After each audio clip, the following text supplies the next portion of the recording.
But first, our hot topics. When was the last time you actually mailed a letter? For most of us, it's been a while, and the U.S. Postal Service is falling deeper and deeper into the red.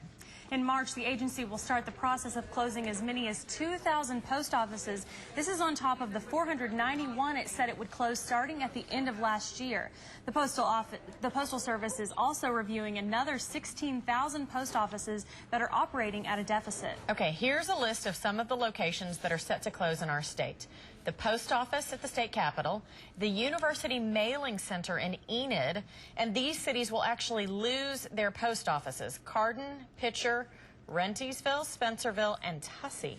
But you know, honestly, I don't think I actually mail letters except around Christmas time, right? When I mail Christmas cards. Right, that's the only time that I've ever mailed letters. And there's a few, just like thank you notes. I'm still into doing thank you notes. That's a good habit.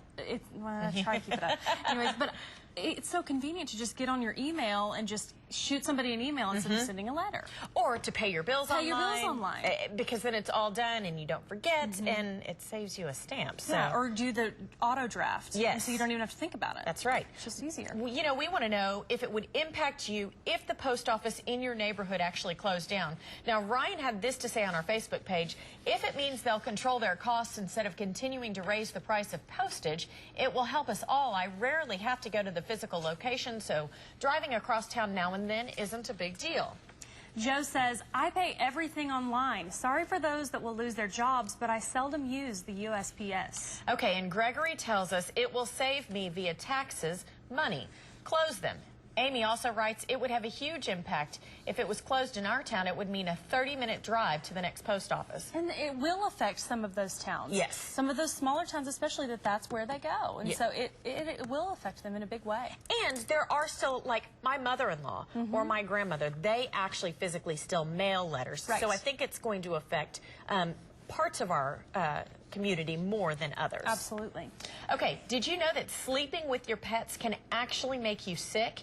It's rare, but two experts in animal-human disease transmission say it actually happens. Their report is coming out next week in the journal Emerging Infectious Diseases. In it, the California Department of Public Health conducted an extensive search of medical journals and turned up a hair-raising list of possible diseases you could catch. Are you ready for this? Okay, the plague is one of the diseases.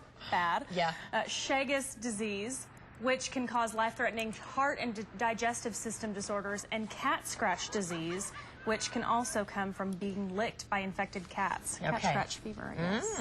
Okay. The American Veterinary Medical Association says pet owners should use common sense to reduce the risk of getting sick, which includes washing your hands after you play with your pets and taking them into the vet regularly for well checks. So, do you have pets?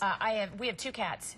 Sleep with you? No, they're out of the room. The door is closed. We do not sleep with them. Okay. But when you get pregnant, they tell you some of this stuff, like wash your hands. Wash your hands. Don't have too much contact with the cat. Don't change its litter. So, and they are common sense things, just to wash your hands and just to be mindful of things we should all be doing anyway. Absolutely. So, good tip.